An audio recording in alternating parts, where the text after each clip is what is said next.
আল্লাহর কসম, বাবরি মসজিদ হক আমি মুর্শিদাবাদের মাটিতে বলেছে, আমার তো 1 কোটি দেওয়ার ক্ষমতা নাই। হুমায়ুন যদি মসজিদ বানায়, ওই মসজিদে আমি আমিরুল ইসলামের তরফ থেকে 1 লাখ টাকা ইনশাল্লাহ থাকবে।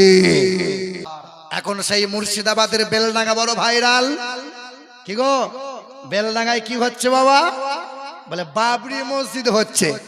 মুসলমানের এক নেতা বাবরি মসজিদ বানাবে। আলহামদুলিল্লাহ, ভারতের মাটিতে কিছু মানুষের চুলকানি শুরু হয়ে গেল। মসজিদ বানাচ্ছ বানাও, বাবরের নাম দিয়ে কেন মসজিদ বানাবে? কি গো খেপা, বাবরের বংশধর ছিল বলে তাজমহল পেলি, লাল কেল্লা পেলি, হুমায়ুন কেল্লা পেলি, আকবর কেল্লা পেলি। তাই তো বিদেশ থেকে মানুষেরা, যাত্রী যারা কোটি কোটি এই ভারত উপার্জন করছো তোমরা, বংশধর ছিল বলেই তো। আচ্ছা, বাবরকে নিয়ে এত চুলকানি কেন বাপ? আপনারই জেলা এই রাজ্যের এক সভাপতি শ্রমিক ভট্টাচার্য নাম, ও মাল বলছে যদি বাবরি মসজিদ হয় তো মুসলমানগুলোকে কচু কাটা করব, আর মসজিদগুলোকে ভেঙে আমরা রাম মন্দির বানাবো। 1528 সালে মসজিদ বানিয়েছিল। বাবরের মসজিদ তৈরি হলো বাবরি মসজিদ। 1992 ডিসেম্বরে 6 তারিখে শহীদ করে দিল। এই বাবরি মসজিদ নিয়ে কত মানুষ কতল হলো, হত্যা হয়ে গেল, কত মানুষের রক্ত গেল, কত মানুষের জীবন গেল। এই বাবরি মসজিদ নিয়ে বছরের পর বছর মামলা হলো। শেষের বেলায় কোনো যখন প্রমাণ কিছু পেল না, জজ বলতে পারে নাই যে এখানে মন্দির ছিল, রামের জন্ম হয়েছিল। সেই দিন প্রশ্ন করেছিল মুসলমানের এক উকিল, রাম তো আজ নাই, রামের যদি জন্মটা এই বাবরি মসজিদ এখানে হয়, তাহলে শ্মশান কোন জায়গায় পুরানো হয়েছিল বলো? ভাইরা আমার, সেই দিন আদালতে এই ঘোষণা হয়েছিল যে এমন একটা পর্যায়ে পৌঁছে গেছে, মুসলমান তোমরা অমুক জায়গা দেওয়া হবে, তোমরা মসজিদ বানিয়ে নাও, ওখানে মসজিদ সরিয়ে রাম মন্দির হয়ে যাক, হিন্দু মুসলমানের সম্প্রীতি বজায় থাক। আমরা মুসলমান বাবরের মসজিদকে দিয়েছি, আন্দোলন করেছিলাম। শেষ পর্যায়ে দেখলাম কত মানুষ যাবে, কত মানুষ মরবে। একটা মসজিদ যাচ্ছে যাক, হিন্দু মুসলমানের মিল মহব্বতটা বজায় থাক। তারপরে জ্ঞানবাপী মসজিদ নিয়ে, তারপরে খাজা বাবার মাজারে নিয়ে বারবার আক্রমণ শুরু হলো। আর ছুটে এসে এক ভণ্ড মাল ওই আদিনার মসজিদের শিবের লিঙ্গ দাঁড় করিয়ে দিল। শোনেন নাই? দি বললো এই তো আদিনার মসজিদের শিবের লিঙ্গ পাওয়া গেছে। সেদিন আমরা বলেছিলাম, আরে লিঙ্গ কত বড় হয় রে, কত বড় হয়। একবার ওখানে, একবার মালিখানে।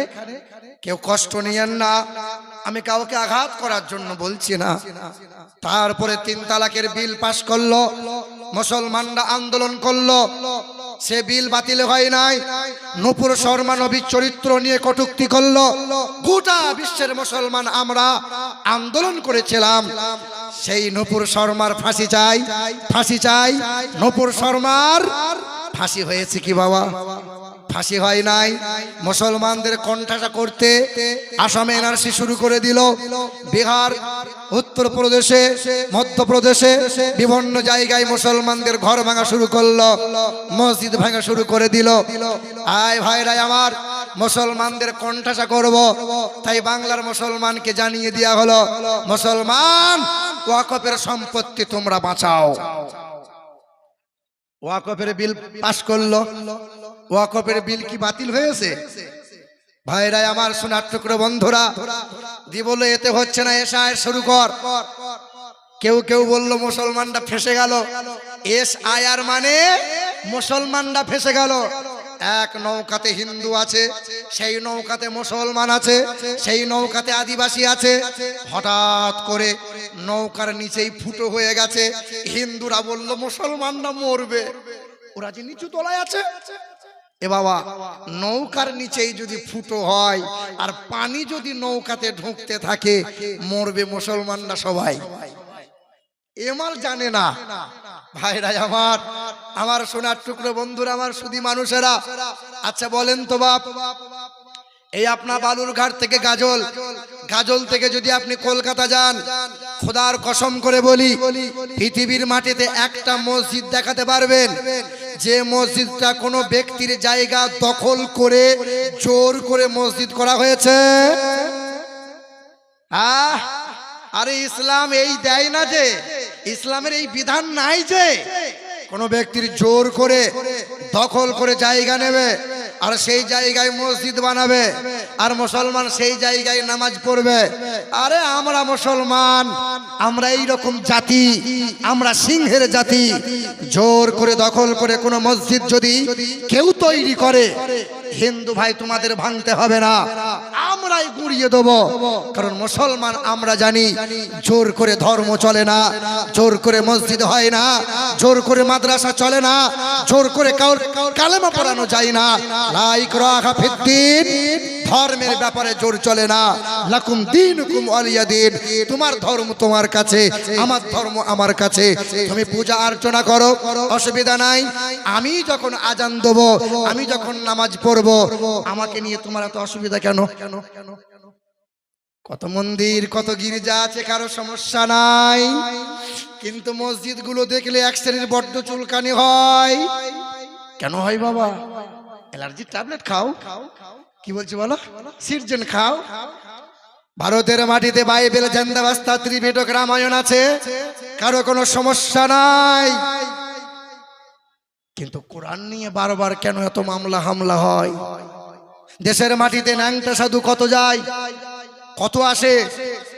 আমরা মুসলমান, আমরা কোনোদিন আমাদের সমস্যা নাই, তোমার ধর্ম তুমি পূরণ পালন করছো। কিন্তু আমাদের টুপি দাড়ি দেখে এক শ্রেণীর মানুষের বড্ড চুলকানি হয়। কেন হবে বাবা? আল্লাহর কসম, বাবরি মসজিদ হক, আমি মুর্শিদাবাদের মাটিতে বলেছে, আমার তো 1 কোটি দেওয়ার ক্ষমতা নাই। হুমায়ুন যদি মসজিদ বানায়, ওই মসজিদে আমি আমিরুল ইসলামের তরফ থেকে 1 লাখ টাকা ইনশাল্লাহ থাকবে। মুসলমান বাবাজিরা, ভাইরা আমার, আমার নওজোয়ান তরুণেরা, তবে এটা মনে রেখে দেবেন, মুসলমানদেরকে নিয়ে খেলা করেছে ওরা। দাদাও যেমন, দিদিও তেমন। হুমায়ুন কবির তোমাকে বলি, সামনে 26শে ভোট, মুসলমানগুলোকে নিয়ে আবেগে ভাসিয়ে দিও না, মুসলমানগুলোকে নিয়ে তামাশা খেলো না। কারণ হুমায়ুন কবির এই মুসলমান জাতি সবাই জানতে না পারলে কিছু মানুষ তোমাকে জানে। মুসলমান মসজিদ প্রেমিক, মুসলমান মাদ্রাসা প্রেমিক, মুসলমান কোরআন ভালোবাসে। কত মানুষ মালদা থেকে পায়ে হেঁটে মাথায় করে ইট নিয়ে গেছে, কত মুসলমান সিমেন্ট বয়ে নিয়ে গেল, নদিয়া থেকে গাড়ি গাড়ি ইট এলো, কত জায়গা থেকে কত সামান গেল, লাখ লাখ টাকা দান করে দিল। মসজিদ হোক, কারণ মসজিদ আমাদের প্রাণের জায়গা, আমাদের ইবাদতের জায়গা। ভাইরা আমার, আমার সোনার টুকরো বন্ধুরা, আপনাদের অসুবিধা হচ্ছে নাকি বাবা? একটু জোরে বলেন তো, নারাই তাকবীর। আল্লাহু আকবার। আর একটু আস্তে করে বলেন তো, নারাই তাকবীর। আল্লাহু আকবার। নারায়ে রিসালাত, ইয়া রাসূলুল্লাহ। পিছনের লোকগুলো বলছে না, বলছে মৌলবী বললি আমরা বলবো, আমরা কি বোকা মানুষ নাকি? এ বাবা, আজকে তোমার যদি গলার কণ্ঠ উঁচু না হয়, কবে হবে? আমি কোনো পার্টির বিরুদ্ধে বলছি বাবা, আমি কাউকে আঘাত দেওয়ার জন্য বলছি। আমি মুসলমান, তুমি মুসলমান, তোমাকে আমাকে সচেতন হওয়া লাগবে। যারা দাঁড়িয়ে আছো বাপ, একটু আগে এসে বসা যাবে? একটু এসো না বাবা। যারা দাঁড়িয়ে আছো একটু আগিয়ে চলে এসো। আর আপনারা যদি একটু আগিয়ে আসতেন বড্ড ভালো হতো। এমন করে বসে আছেন মনে হচ্ছে নিচেই শেকড় গজিয়ে গেছে। একটু আগিয়ে চলে আসেন। জিকির লা ইলাহা ইল্লাল্লাহ, হক লা ইলাহা ইল্লাল্লাহ, লা ইলাহা ইল্লাল্লাহ মুহাম্মাদুর রাসূলুল্লাহ।